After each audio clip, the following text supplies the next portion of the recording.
Nouvelle attaque, une nouvelle accélération en tête de peloton. Pour d'information DSM.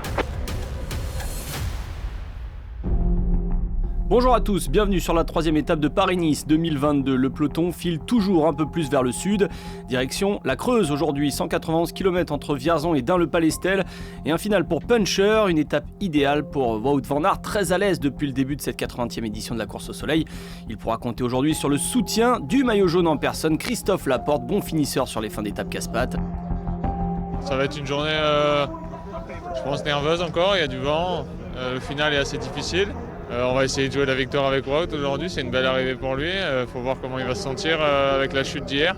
Quelques outsiders devraient pouvoir se mêler à la lutte. Les sprinters punchers comme Jesper Philipsen, Søren Kragh Andersen, voire Aurélien Paré-Peintre, à l'aise sur ce type de tracé mode classique.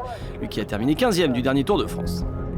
Je suis pas le seul à pouvoir battre Wout pour le moment. Enfin, tout le peloton veut essayer. Je pense que ça va être dur aujourd'hui, ça va être une belle course. Ça dépendra des jambes aujourd'hui et de la position dans le final. Si on a les deux, ça peut le faire. 3 hommes ont pris d'assaut cette troisième étape en faussant compagnie au peloton dès le départ. 45 km parcourus dans la première heure. Thomas De Gendt de la Lotto Soudal, Alexis Goujard, encore eux donc de BNB KTM. Et un petit nouveau, le coureur anglais en provenance d'Ineos Grenadier chez IF Education Easy Post, c'est Owen Dole. Environ 44 km/h de moyenne sur la deuxième heure de course. Le groupe de 3 s'accroche pour garder un peu d'avance avant que la course ne se durcisse et ne devienne plus accidentée. Mais plusieurs équipes se montrent à l'avant du peloton pour épauler l'équipe Jumbo-Visma. Beaucoup de prétendants donc pour cette étape. Résultat, l'écart avoisine les 3 minutes alors que l'on s'apprête à entrer dans les 60 derniers kilomètres de course.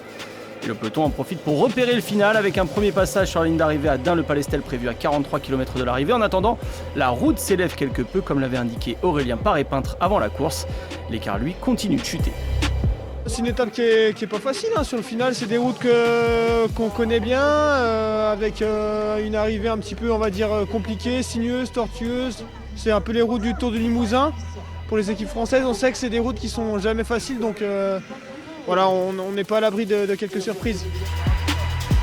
Le peloton rejoint petit à petit les hommes de tête. Une petite minute d'avance encore pour le trio et le rythme du peloton ronronne. Moment choisi par Søren Kragh Andersen pour réveiller tout le monde. Le Danois part de très loin, 30 km de l'arrivée. Un pari audacieux et derrière pour le moment personne ne réagit tandis que le coureur du team DSM se rapproche rapidement de Dole, De Gendt et Goujard. Andersen peut faire une grosse opération, il est 12e à 39 secondes de la porte au départ de cette étape. Les sprinters Bennett, Bonifacio ou encore Jacobsen sont éjectés à l'arrière du peloton par cette accélération, mais un coup en vain pour Kragh Andersen qui est repris à 27 km de l'arrivée. La contre-attaque est terminée. Le trio de tête est repris dans la côte de Le Pérou, 2,8 km à 5,5% de pente moyenne. Une dernière tentative du français de Total Energy Mathieu Burgodeau et tout le monde rentre dans le rang. Le peloton est groupé, les derniers sprinters passent par la fenêtre, tel Dylan Groenewegen. Emmené par les Jumbo-Visma, ensuite le peloton est groupé en entrant dans les 15 derniers kilomètres. Quelques instants plus tard, Søren Kragh Andersen remet le couvert, Olivier Le Gag tente de suivre le Danois. Les deux hommes sont pris en chasse par les Movistar d'Ivan Garcia Cortina et les Bahreïn Victorious.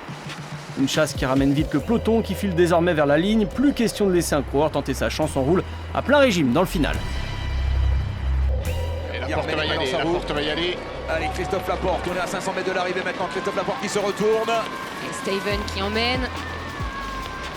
Allez, c'est parti avec Steven, le vainqueur de Milan-San Remo qui emmène Mats Pedersen. Mats Pedersen, ancien champion du monde maintenant qui prend du son effort avec une chute malheureusement. Avec Genietz également qui est tombé. Genietz et Laporte à terre. Mats Pedersen en tête. Avec Wout van Aert qui va produire son effort. Cocarella, Mats Pedersen pour l'instant intouchable. Mats Pedersen qui va s'imposer ici à Dun-le-Palestel. Devant Van Aert et devant Cocar et Van Aert. Deuxième place de Brian Cocar, troisième place de Van Aert. Philipsen, quatrième. Mats Pedersen retrouve des couleurs à l'image de son maillot arc-en-ciel remporté en 2019. Depuis, le Danois était un peu moins en vue malgré un Gore-Wevelgem en 2020. Cette saison, il a déjà remporté une étape de l'Étoile de Bessèges et a pris la deuxième place du Grand Prix de la Marseillaise. Pedersen se plaît dans le sud de la France et ça tombe bien, Paris-Nice en prend le chemin. On a raté le coche hier, on n'a pas eu de chance. J'ai crevé, j'ai eu un saut de chaîne. Et donc il fallait retourner aujourd'hui. Les gars ont bien bossé toute la journée, ont tout fait pour moi, pour que je sois dans de bonnes conditions. Les poissons pilotes ont bien travaillé avec Jasper et Marcus Holgaard. Il n'y avait plus qu'à foncer pour aller chercher la victoire. Mads Pedersen s'offre une deuxième victoire cette saison, il devance Brian Cocard, surprenant. Le Français passe Wout van Aert sur la ligne, le Belge qui a perdu Christophe Laporte sur chute dans le final. Philipsen, Turgis et Germain suivent. Au classement général, Laporte, tombé dans le dernier kilomètre, est crédité du temps du vainqueur d'étape et son coéquipier Van Aert a perdu des secondes de bonification sur la ligne. Résultat, Laporte est toujours en jaune devant Van Aert et Roglic. Pedersen et Cocard se rapprochent dans le top 5.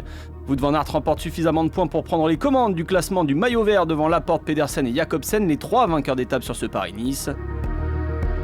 Mathieu Holmes est toujours le meilleur grimpeur de ce Paris-Nice et le restera encore demain. Il devance Alexis Goujard, encore à l'attaque aujourd'hui mais incapable de prendre de gros points dans l'échappée face à De Gendt. Pas de changement pour Stan De Wulf, également toujours meilleur jeune de ce Paris-Nice 2022.